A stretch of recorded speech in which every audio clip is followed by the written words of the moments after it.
এখানে গাড়ি নিয়ে আসা যায় না, তাই আমরা গাড়ি হোটেলে রেখে এসে এনে করে আসতে হয়েছে মোটর চালিত ভ্যান।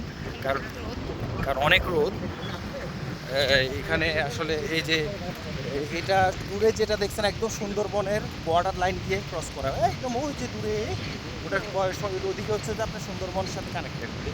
আর বাংলাদেশের যে এত সুন্দর পৃথিবীর বুকে আপনার বাংলাদেশ সমুদ্র সৈকত আর কক্সবাজার, তারপরে আর আরেকটা হচ্ছে যে কুয়াকাটা, এগুলো হচ্ছে যে বাংলাদেশের আসলে একটা মানে গড গিফটেড একটা, হ্যাঁ।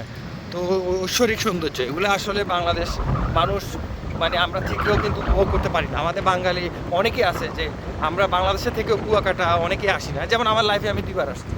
তো এটা হচ্ছে আমি কিন্তু এবং সুযোগ পাইলে আসবো, কারণ দেখা যায় যে এটা আসলে যতবারই আসি ততবারই মনে হয় যে নতুন নতুন করে কিলু ফেলে যাচ্ছি, মানে মনে হয় যে না একবার দেখছি মনে হয় যে না আবার মনে দেখা হবে।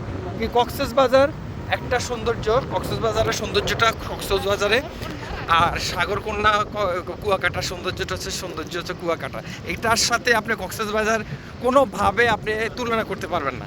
মানে আপনারা যদি আসেন যে না আমি কক্সবাজার গেছি, কক্সবাজারের একটা সৌন্দর্য না, কক্সবাজারের পাশে কিন্তু আপনার সুন্দরবন নাই, কিন্তু কুয়াকাটার পাশে কিন্তু সুন্দরবন। তাই সুন্দরবনের পাশেই পরিবেশটাই কিন্তু কুয়াকাটার সৌন্দর্যটা বৃদ্ধি করে, আর কক্সবাজারের সৌন্দর্যটা বার্মা মায়ানমার এইসব বর্ডার দিয়ে কানেক্টেড। সো আপনারা দেখতে থাকেন, অনেক ভালো লাগবে।